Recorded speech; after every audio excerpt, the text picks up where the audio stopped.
चौथे के तीसरे पार्ट में हमसे कहा जा रहा है कि रैखिक समीकरण युग्म में संगत असंगत बताइए।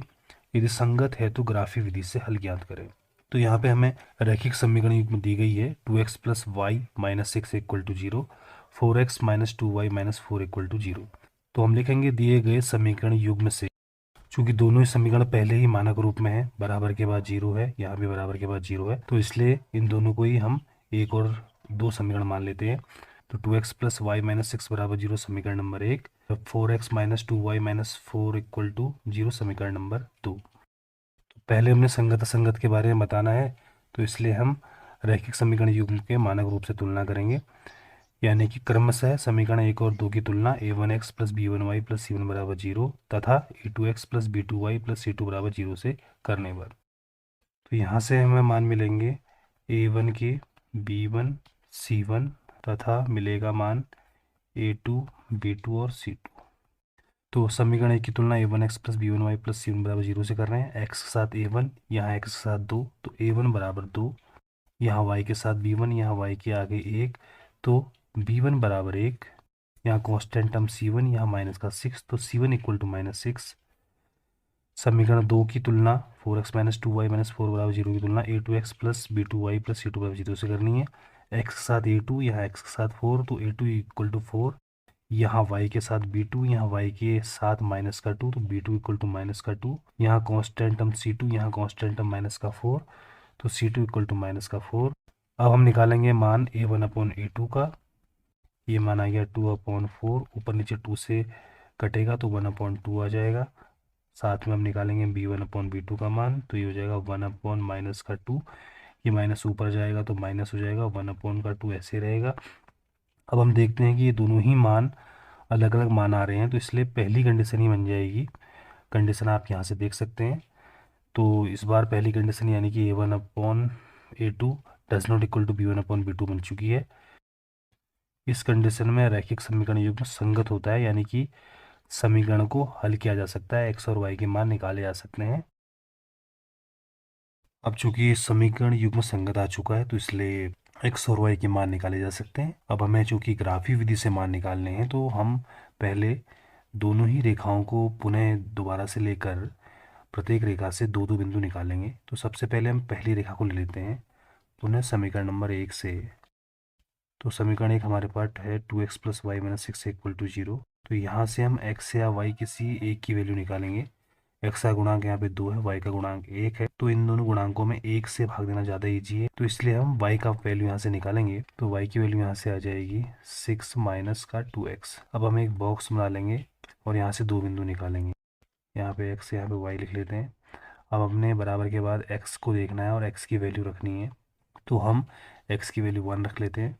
तो y की वैल्यू आएगी 6 माइनस 2 इंटू 1, यानी कि 6 माइनस 2 यानी 4। तो पहला बिंदु हमारे पास हो चुका 1,4। इसके बाद 1 को बढ़ाकर 2 कर लेते हैं, तो y की वैल्यू 6 माइनस 2 इंटू 2 यानी 6 माइनस 4 यानी कि 2 आ जाएगी। तो हमारा कोऑर्डिनेट हो जाएगा 2,2। इनको हम नाम दे देंगे। माना पहले वाले को a नाम दे दिया, माना a बराबर 1,4, b बराबर 2,2। इसी प्रकार हम समीकरण नंबर 2 को लेंगे और यहाँ से भी x और y की वैल्यू निकालेंगे, जिससे हमें दो बिंदु मिलेंगे। तथा समीकरण नंबर 2 से 4x minus 2y minus 4 equal to 0।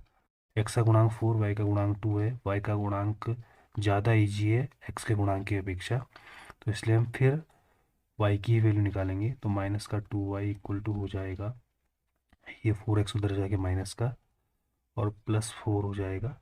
अब हम दोनों पक्षों में -2 से भाग दे देंगे, तो -2y/-2 इक्वल टू माइनस का 4x प्लस 4 माइनस का 2। क्योंकि दोनों पक्षों में -2 सब में था, तो इसलिए हमने -2 का भाग दे दिया। यहाँ पे माइनस माइनस कट के प्लस हो जाएंगे, 2 से 2 कैंसिल होगा तो केवल y बचेगा।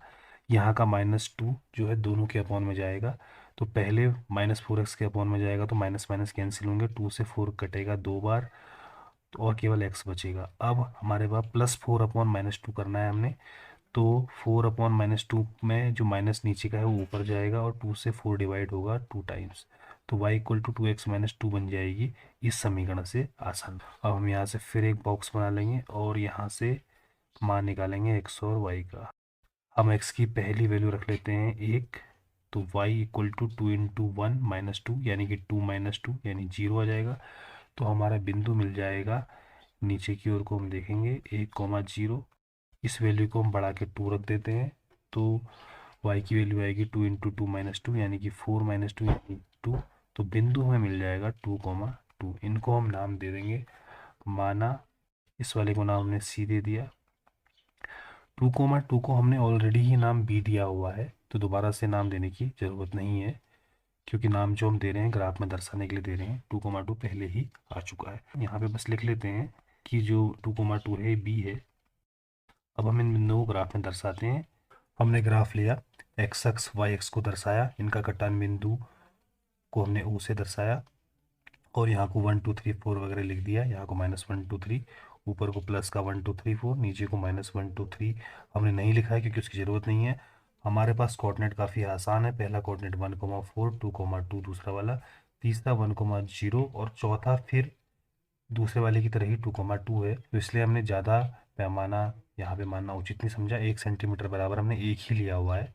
तो पहले कोऑर्डिनेट को दर्शाते हैं, जो कि रेखा 2x + y - 6 = 0 का है, 1,4।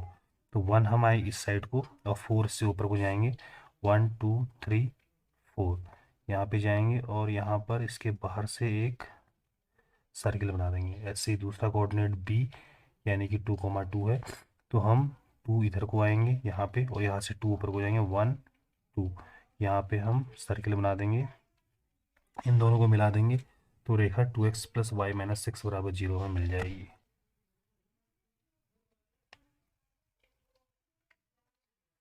दोनों ही रेखाओं के किनारों पर देना अनिवार्य है, और इस रेखा का नाम लिख देते हैं 2x + y - 6 = 0।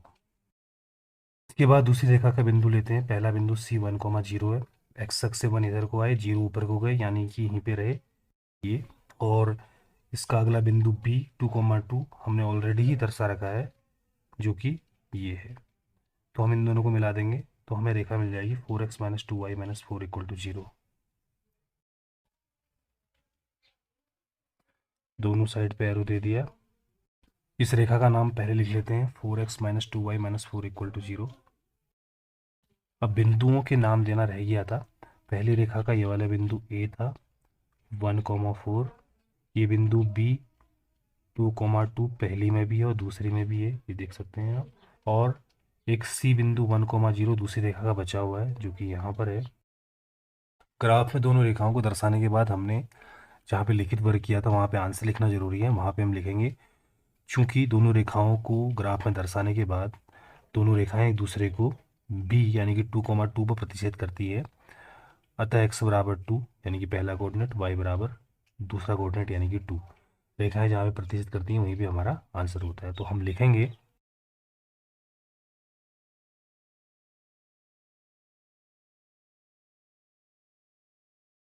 तो ये हमारा आंसर हो चुका है।